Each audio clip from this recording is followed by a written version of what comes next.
Hey guys, tonight we're stepping back in time to the majestic heart of an empire that defined much of Western civilization.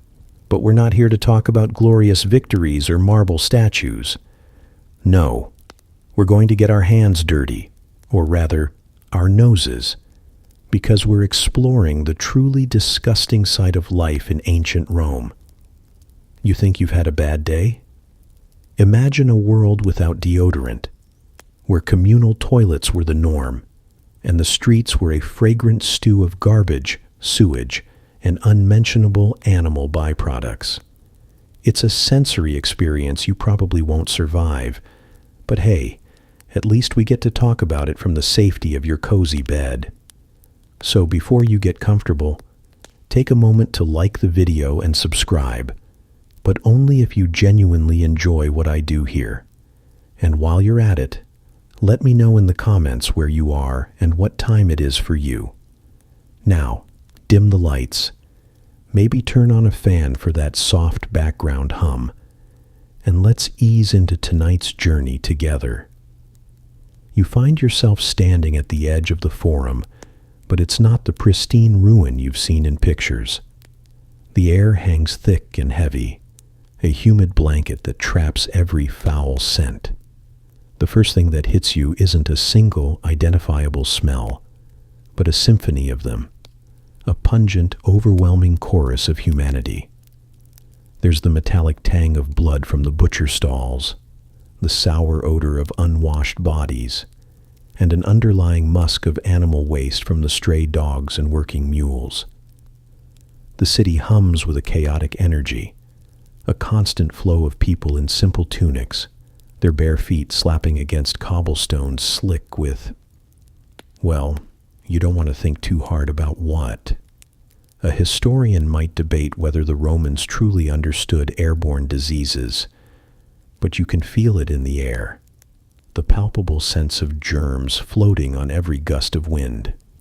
You walk past a small shop, and the owner is haggling loudly over a fish, the smell of which suggests it was caught a week ago, not this morning.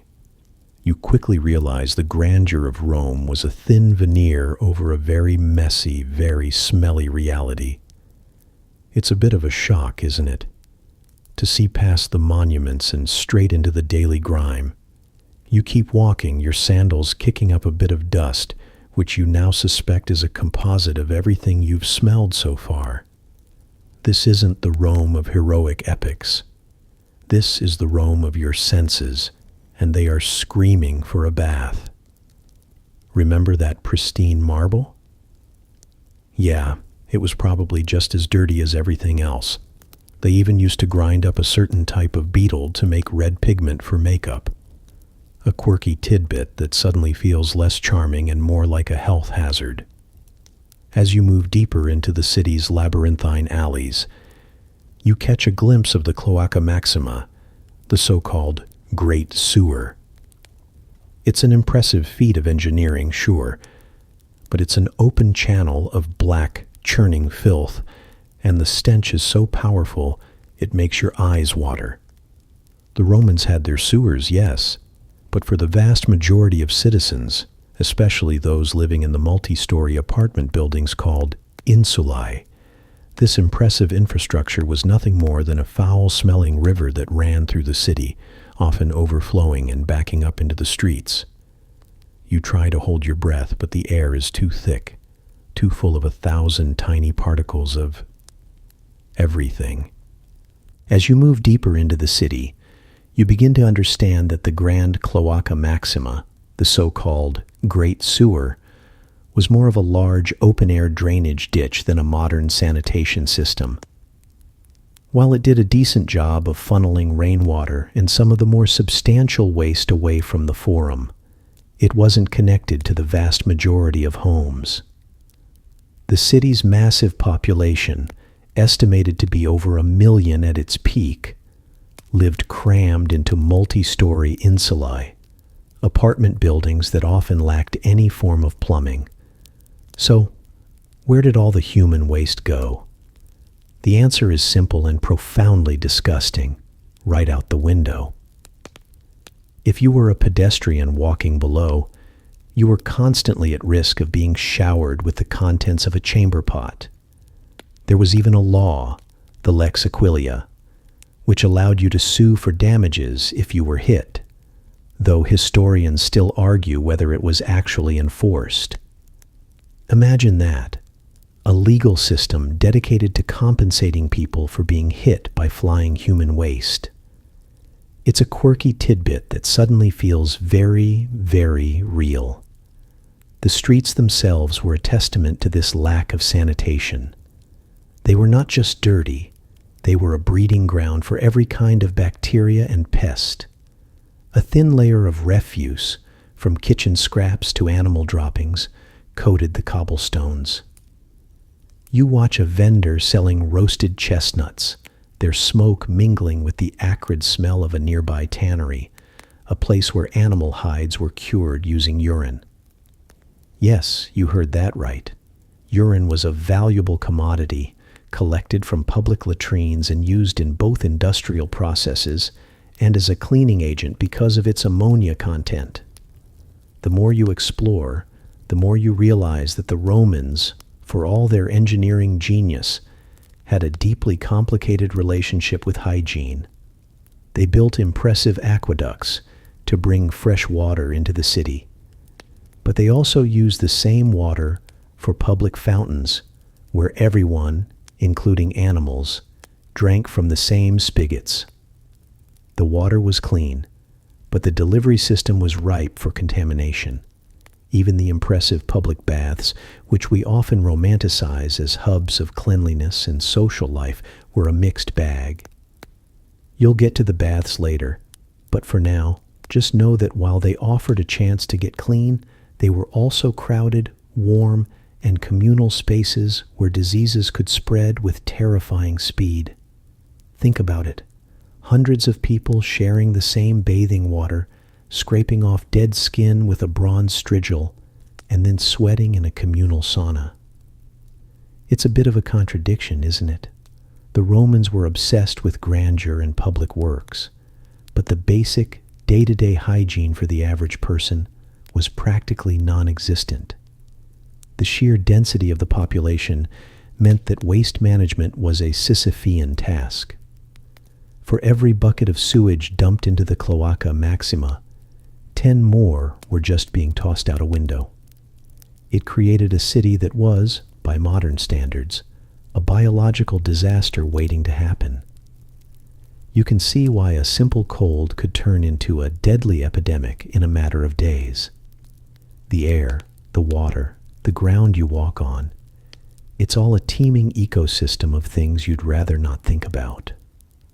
A mainstream historical fact you often hear is about the Roman reliance on lead pipes for their aqueducts, a detail often cited as a cause of widespread lead poisoning. The jury is still out on how severe this was for the general populace, but it's just another layer of grossness to an already messy picture. You're wandering through the back streets, and you catch a whiff of something that is, well, unmistakable. You follow your nose and find a public latrine. It's not what you'd expect. Instead of individual stalls, you see a long bench with a series of holes cut into it, side by side, without any dividers. This is the Roman communal toilet, a social hub where people would sit and chat while doing their business. Imagine a dozen or so people, all sharing the same space, the same open sewer trench running beneath their feet, and the same atmosphere. There were no toilet paper rolls here, of course. Instead, Romans used a xylospongium, a sponge on a stick. This wasn't a disposable sponge, mind you. After use, it was cleaned, often quite poorly, in a bucket of vinegar or salt water, and then returned to a common pot for the next person. It's a vivid image, isn't it? One that completely shatters any romantic notions you might have had about Roman civilization. This public facility wasn't just a place of bodily functions, it was an extension of social life. Men and women though usually in separate facilities, would discuss politics, gossip, and business. The absence of privacy was a non-issue. For them, it was just how things were. A quirky tidbit about this is that the Roman word for dung, stercus, was actually used in various proverbs and idioms, showing how deeply integrated this messy reality was into their daily language. You look at the bench, and it's a bit damp and stained. The smell of ammonia and human waste is so strong it practically feels solid. You can't help but think about the flies buzzing around, landing on the bench and then on the food vendors just a few feet away. It's a complete ecosystem of grossness. The hygiene of these places was so poor that historians still debate how big of a factor they were in the spread of disease. Was it a constant source of infection, or did the use of vinegar and a strong immune system from constant exposure somehow mitigate the worst of it? The answer is probably somewhere in the middle. The sheer number of people using these facilities, combined with the lack of modern understanding of germs, meant they were certainly not healthy places. You see a man come in, and he doesn't even bother to wash his hands before leaving. There's no sink, no soap, just a quick wipe and he's off, probably to shake hands or handle food. The Roman elite had private latrines in their homes, often leading directly into the main sewers, which offered a level of privacy and hygiene that the vast majority of the population could only dream of.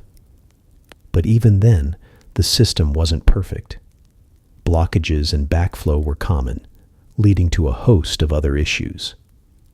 The grandeur of Roman plumbing was often for public spectacle, not for individual private comfort. The public latrines, with their shared sponges and lack of privacy, were a daily reminder of a brutal, unsanitized reality. The contrast between the impressive aqueducts and the gross public toilets is a central paradox of ancient Roman life, and one you're experiencing firsthand with every horrifying sniff. You've now seen the true face of Roman sanitation, and it's not a pretty picture. It's a communal, smelly, and thoroughly unhygienic affair that you're very, very glad you're not a part of. Having survived the communal latrine, you now make your way to one of the great Roman public baths, or thermae. You've heard about these places. Grand, magnificent structures with heated pools, marble statues, and lush gardens. You're expecting a sense of relief, a moment of true cleanliness in this otherwise grimy city. But as you step inside, you're hit with a new set of sensory information. The air is heavy with steam, yes, but also with the sharp, acrid smell of sweat, oil, and a dozen different unidentifiable odors. It's loud, too, a cacophony of splashing water, vendors hawking snacks, and the grunts and groans of men exercising in the gymnasium. This is not the serene spa you imagined. The first step for many was the palestra, an open-air exercise yard. You see men wrestling, lifting weights, and playing ball games, all covered in a fine sheen of sweat and dust. Afterward, they would slather themselves in olive oil and then use a curved bronze or iron tool called a strigil to scrape off the oil, sweat, and grime.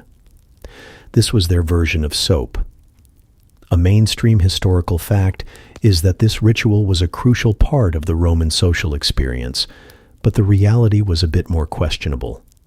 That scraped-off mixture of oil and dirt, a substance called gloios, was sometimes collected and sold as a supposed medicinal ointment. Yes, you could buy a jar of someone else's scraped-off dirt. It's a quirky tidbit that completely changes your perspective on Roman health products. As you move into the heated rooms, the calidarium and tepidarium, you see people lounging in the pools. The water is murky, a communal soup shared by hundreds. Historians still argue about the true sanitary conditions of these baths.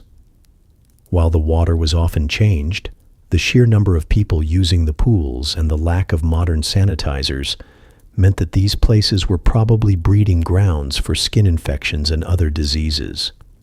Remember, a man with an open wound from a minor skirmish or a gladiator training session could easily be sitting right next to you, shedding bacteria into the same water.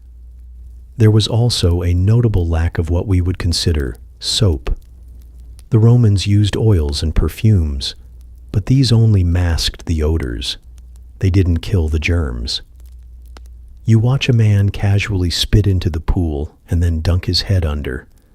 You wince and decide that maybe a bath isn't such a good idea after all. The baths were a social melting pot, open to almost everyone for a very low fee. This inclusivity, while admirable in a social sense, was a disaster from a public health perspective. You could be rubbing shoulders with a senator one minute and a slave the next, all sharing the same warm bacterial soup. It was a place for business, a place for gossip, a place for pleasure, but it was far from a sterile environment. The magnificent architecture and engineering were a grand facade over a deeply unsanitary reality. You can almost feel the germs crawling on your skin just by being there. The Roman obsession with public spectacle and shared experience meant that personal, private hygiene was often sacrificed. You leave the baths with a newfound appreciation for your own private shower and a slightly queasy feeling about what you've just witnessed. Your stomach clenches as you walk past a vendor selling what looks like a hunk of bread, a cheap porridge, and a few roasted chickpeas. The Roman diet, you realize, was a minefield of potential sickness. For starters, there was the issue of lead. The Romans didn't just use lead pipes for water, they also used it in their cookware and even as a sweetener. A favorite Roman delicacy, sapa, was a grape juice boiled down to a syrup in lead pots. This process, a mainstream historical fact, created a sweet, delicious, but incredibly toxic syrup. Historians still argue about the true extent of lead poisoning among the general population, but for the wealthy, who used more lead-based products, it was a very real danger. But lead poisoning wasn't the only concern. Food preservation was rudimentary at best. Meats were salted, but often not well enough, and fresh food spoiled quickly in the Roman heat. Without refrigeration, vendors had to sell their goods fast, leading to a lot of questionable choices. You watch a butcher casually leave a piece of meat on a wooden block, swarming with flies, before slicing off a piece for a customer. The bread, made from flour that was often ground with stone fragments, could lead to tooth wear and digestive issues. A quirky tidbit you probably didn't know is that the Roman word for sausage, fartum, literally means stuffed. But the contents were often a mystery of ground-up offal and scraps. Eating a sausage was a gamble with your health. The water, even the aqueduct-supplied kind, wasn't always safe. While the aqueducts brought in fresh water, it was then stored in public tanks and fountains that were often exposed to the elements and animal waste. You see a dog lapping up water from a fountain that a moment later, a woman is using to fill her jar. This constant exposure to bacteria made a simple stomachache a common part of life.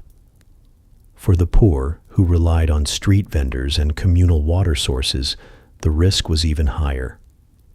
A historian might ask, was the Romans' impressive food supply a testament to their engineering, or a ticking time bomb of public health crises? The answer, you're learning, is a bit of both. The systems were in place to feed a massive population, but the hygiene standards were non-existent by today's measures. You find yourself feeling very lucky to be a spectator and not a participant in this culinary lottery. You also realize that the Roman love for spices wasn't just about flavor. It was a necessity to mask the taste of food that was on the verge of spoiling. You look at a plate of oysters, the shells slightly ajar, and quickly decide against that particular snack. The Romans may have conquered the world, but they hadn't quite conquered food safety. The constant threat of food poisoning and sanitation issues led to a predictable outcome. Rome was a hotbed for disease and epidemics. With over 1 million people living in close quarters, often without clean water or proper waste disposal, it was a biological pressure cooker. A mainstream historical fact is that major plagues, like the Antonine Plague in the 2nd century CE and the Plague of Cyprian in the 3rd century CE, ravaged the empire, killing millions. But even on a day-to-day basis, life was a gamble.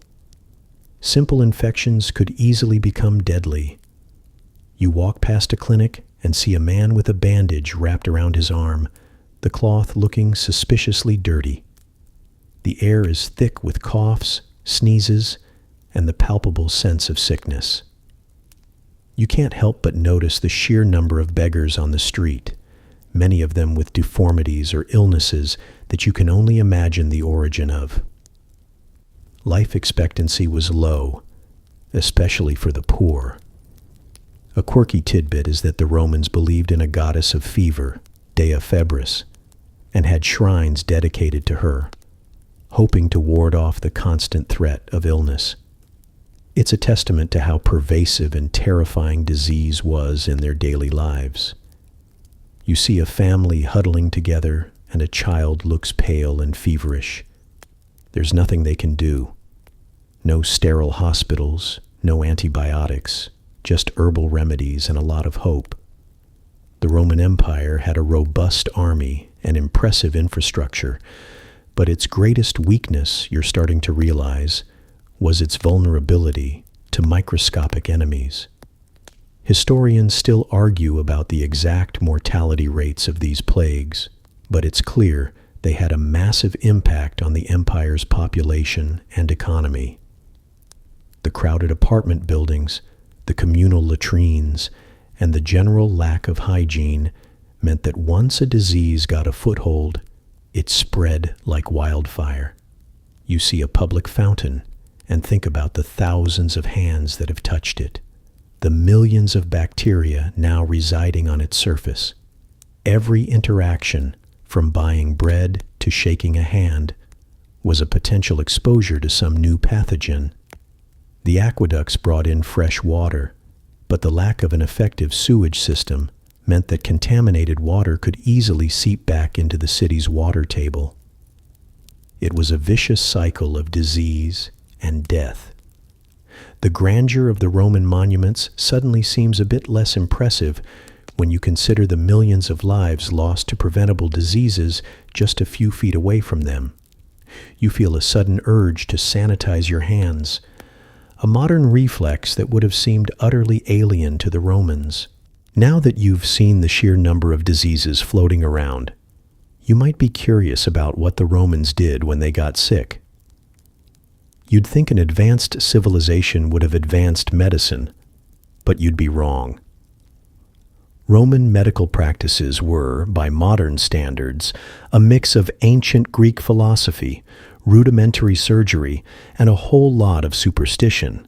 You walk past a local physician's shop, and the smell of herbs, burning sulfur, and something that smells suspiciously like vinegar permeates the air.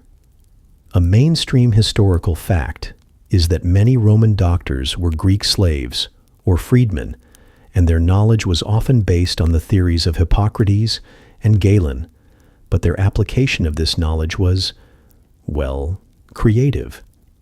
You see a patient come in with a minor head wound, and the doctor, or medicus, prepares a poultice. You might expect something sterile, but you notice the medicus is just mixing some herbs with what looks like dirty water. He then binds the wound with a strip of cloth that you swear looks like a repurposed tunic. A quirky tidbit is that the Romans believed in the power of a substance called unguentum, a salve made from a variety of ingredients, including fat, lead, and even ground-up insects.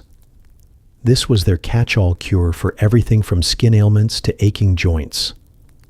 The lack of understanding about germs meant that even simple procedures like this could easily lead to a deadly infection.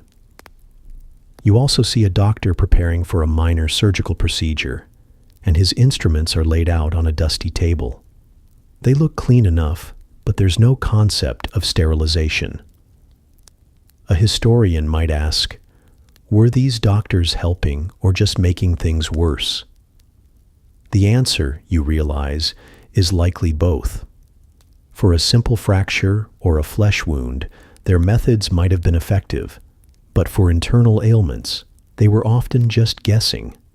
They would also practice things like bloodletting, believing that illnesses were caused by an imbalance of the four humors: blood, phlegm, black bile, and yellow bile.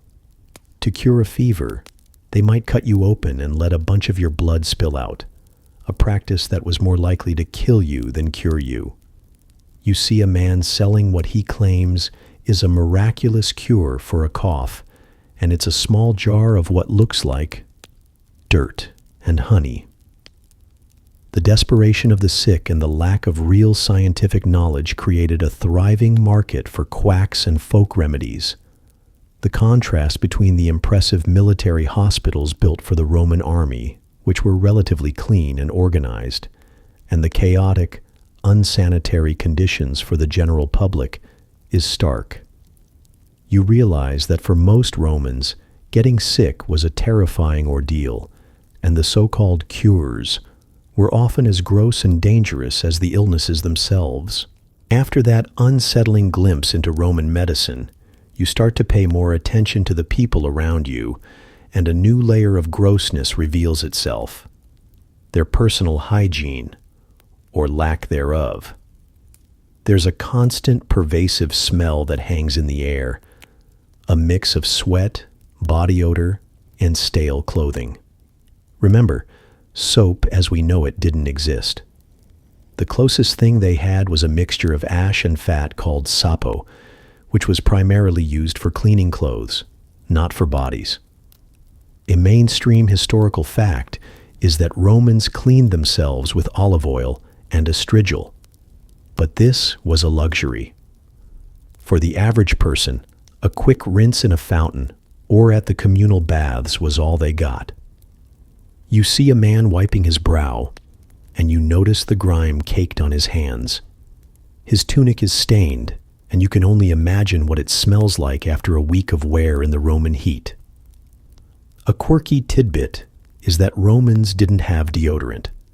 Instead, they would sometimes use fragrances and perfumes to mask the smell, but it was a losing battle.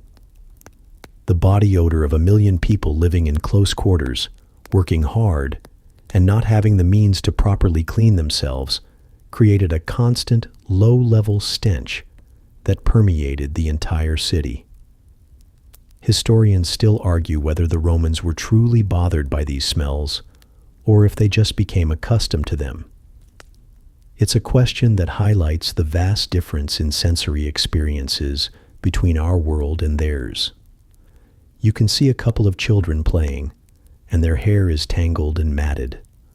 Lice were a common problem, and a lack of proper washing meant that these parasites were a constant part of life for many. The beautiful marble statues you've seen in museums suddenly seem a lot less glamorous when you picture the dirty, smelly people who would have walked past them every day.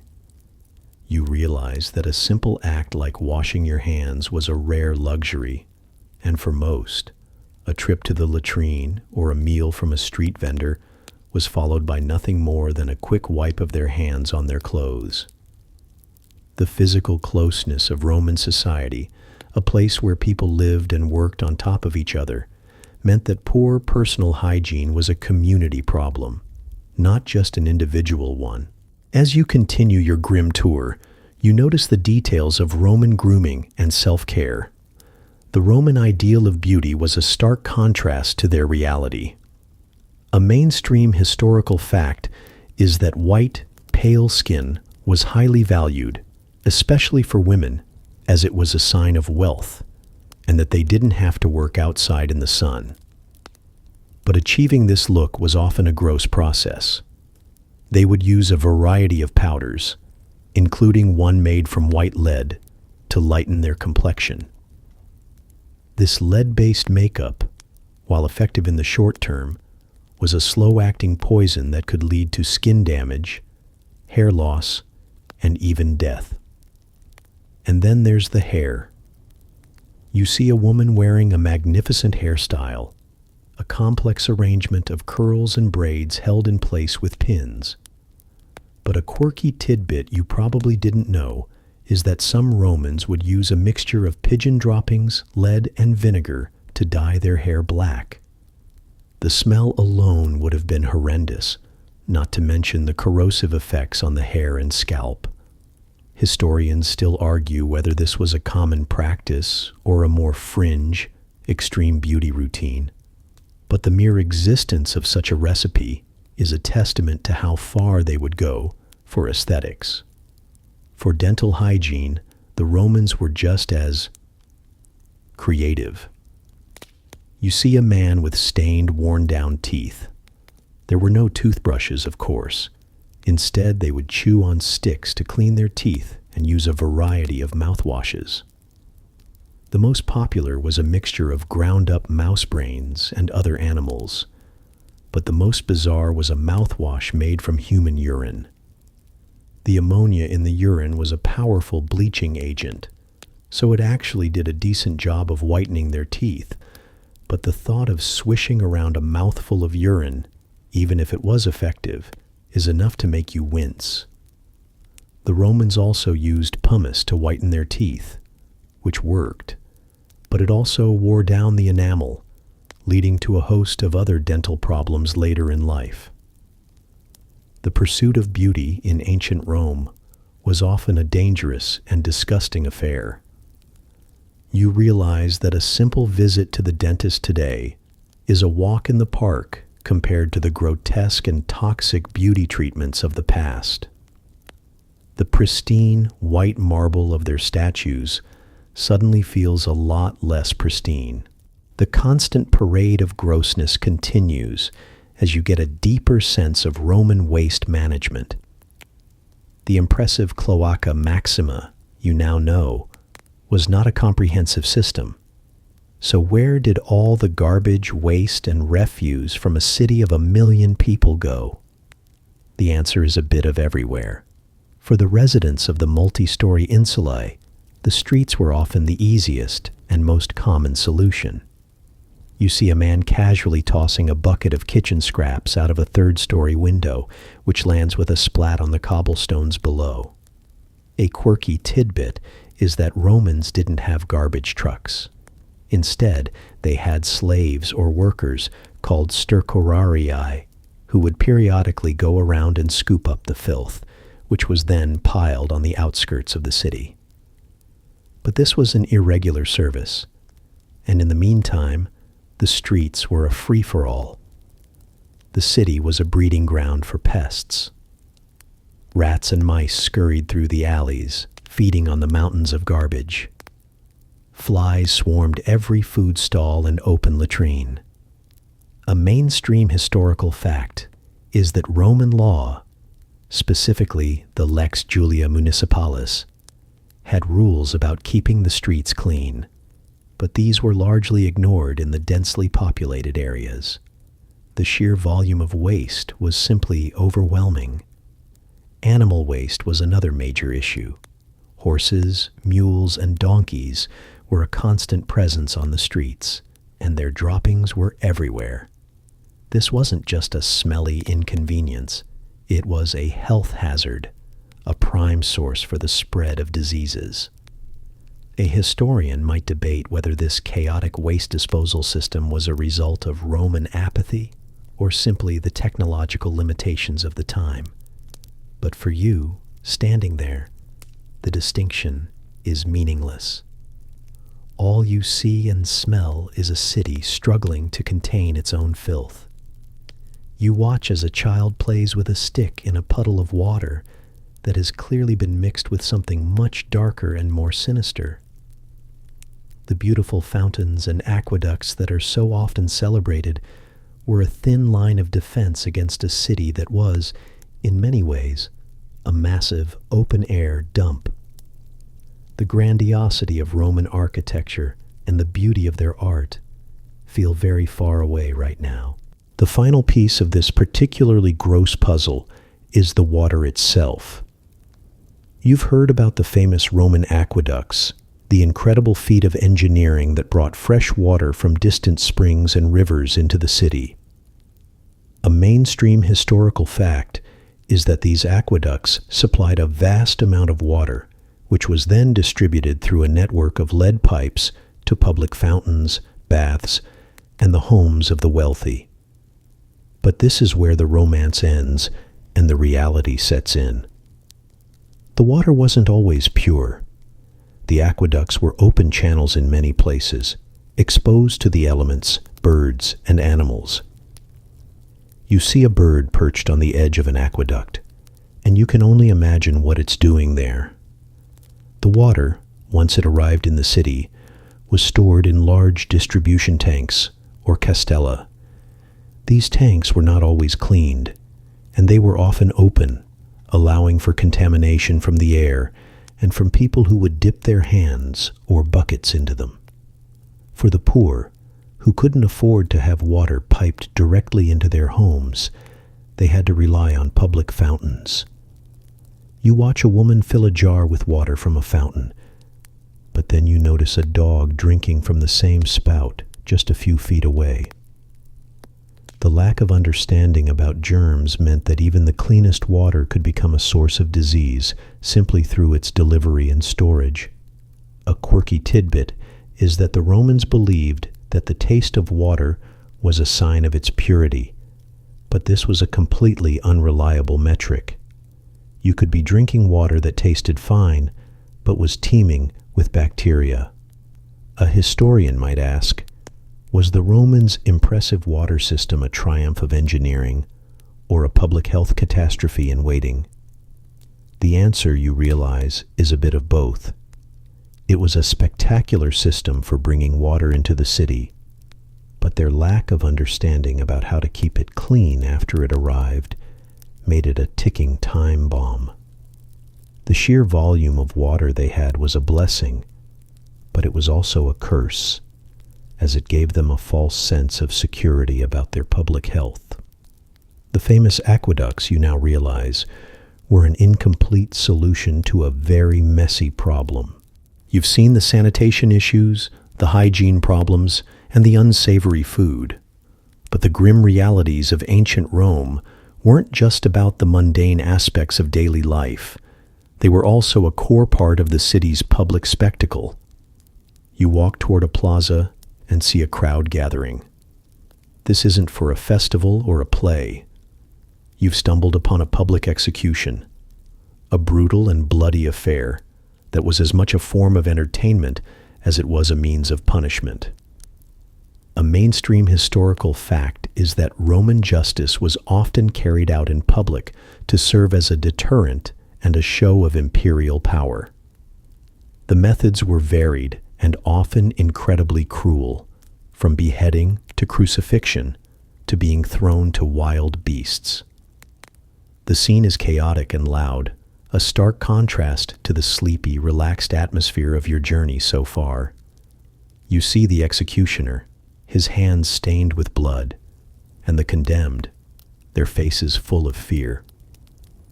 The crowd is not repulsed, they are cheering. It's a macabre event that highlights a darker, more barbaric side of Roman society.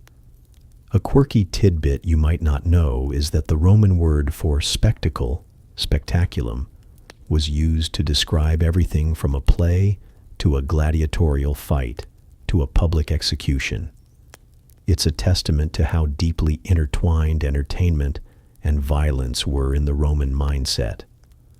A historian might ask, did these public displays of brutality desensitize the Roman populace, or were they simply a reflection of a more brutal age? The answer is probably a bit of both. For them, it was just a part of life. You can't help but notice the smell of fresh blood mixed with the grime of the city. It's a horrifying combination that you know you won't forget. The brutality of their justice system was a constant reminder of the fragility of life and the immense power of the state. It was a gross and violent spectacle that was a far cry from the sanitized, romanticized image of Rome you might have had before. You've witnessed a public execution, but the grossness of Roman spectacles doesn't stop there. The most famous venue, the Colosseum, was a monument to brutality and gore. A mainstream historical fact is that gladiators were the main event, but a lot of the show was a lot more savage. The Colosseum, and other arenas across the empire, was a place of brutal injuries and a constant smell of blood and death. A gladiator's life was short and painful, full of training, danger, and often a very violent end. You walk past a gladiator training school, or ludus, and you see men with scars, bandages, and the grim determination of people whose lives are a constant battle. A quirky tidbit is that gladiators had a specific diet, often high in barley, and their bones were dense and strong. They were the original protein shakes, but with a lot more risk. The arena itself was a masterpiece of engineering, with complex trapdoors and elevators to bring both animals and gladiators up into the main arena. But the spectacle itself was a messy affair. The sand of the arena, or arena, was there to soak up the blood, and after a particularly brutal fight, the smell of blood would have been overwhelming. Historians still argue about the exact number of people who died in the Colosseum, but the numbers are in the thousands, if not tens of thousands. You can't help but think about the sheer amount of blood, guts, and gore that would have been a daily part of the Colosseum's existence. The gladiators' wounds, often caused by swords and tridents, were gruesome and often fatal. They were a part of a brutal spectacle that was a core part of Roman culture. It was a world where a man's life could be ended for the amusement of a crowd. It's a vivid and disturbing image that stands in stark contrast to the beautiful architecture of the Colosseum itself. The violence was a part of daily life, and the Romans didn't shy away from it. The grossness of Roman life was so pervasive that it even extended to how they treated their own bodies when they were sick. You've seen the dirty streets and the communal latrines, but a quirky tidbit is that the Romans had a lot of strange beliefs about how to treat ailments. Many of these folk remedies were a mix of superstition and bizarre ingredients. For example, some would wear amulets made from parts of animals or humans to ward off disease. They believed that certain body parts, like a severed finger or a dried piece of an animal's liver, had magical properties. It's a testament to how little they understood about medicine and how much they relied on hope and superstition to get through life. A mainstream historical fact is that Roman folk medicine often involved consulting with priests or soothsayers, who would interpret signs from the gods to determine a course of action. This was a world where a bad omen was just as likely to cause an illness as a germ. Historians still argue about whether these folk remedies were a source of comfort or an additional health risk. The use of certain herbs and plants may have had some medicinal value, but the addition of things like animal dung or urine would have likely made things much, much worse. You see a man selling what he claims is a cure for a headache, a small jar containing what looks like a mixture of spiderwebs and herbs. He says you have to rub it on your forehead and recite a prayer to a certain god. It's a vivid example of the kind of desperation and strange beliefs that people had to deal with when they got sick. The contrast between the grand, organized military of Rome and the chaotic, superstitious world of its medicine is a stark one. You realize that a simple cold or flu could be a death sentence, and the cures were often more terrifying than the disease itself. After all this, you finally come to a moment of quiet reflection, standing amidst the ruins of what was once the heart of this disgusting but magnificent city. A mainstream historical fact is that much of what we see of ancient Rome today is a testament to its long decline and its subsequent transformation. For centuries, the city's grand monuments, including the Colosseum, were treated as little more than quarries, their marble and stone repurposed for newer buildings. The statues were melted down, the forums were buried, and the once glorious temples became humble churches. The city's physical decay was a direct result of its social and economic collapse, and the filth and disease you've witnessed became the norm, not the exception. The people who lived here in the medieval period lived among the ruins, a stark reminder of a lost age of grandeur. Today, you see the remnants of that life everywhere. The same streets where waste was thrown out of windows are now paved and clean, but you can still imagine the stench. The same fountains that were once a source of dubious water are now monuments to a time long past. A quirky tidbit you might not know is that in the 19th and 20th centuries, archaeologists had to dig through layers of medieval garbage and debris to uncover the Roman Forum, a testament to how deeply the city had been buried by its own waste. Historians still argue whether Rome's fall was a single event or a slow, grinding decline, but you can feel it in the air, the long shadow of a glorious past that was also, in many ways, a deeply gross one. The legacy of ancient Rome, you realize, is not just in its laws and its architecture, but in the enduring lesson that for all their power and their genius, the Romans were just as human as we are, with all the messy, unhygienic, and sometimes disgusting realities that come with it. And with that, our journey through the grimy streets of ancient Rome comes to an end. It's a lot to take in, isn't it? The sheer scale of their genius contrasted with the casual chaos of their daily lives. But for now, you can leave the smells and the filth behind. Close your eyes and let the sounds of the city fade away. The clatter of the chariots, the shouts of the vendors, the whispers in the communal latrines. You're safe now, tucked into your own bed, in your own time, a world away from the realities we just explored. Take a deep, clean breath. Let the image of the great monuments fade into the soft darkness. Your mind can finally rest, knowing that at least your bed is clean and your bathroom is all your own. Sleep well,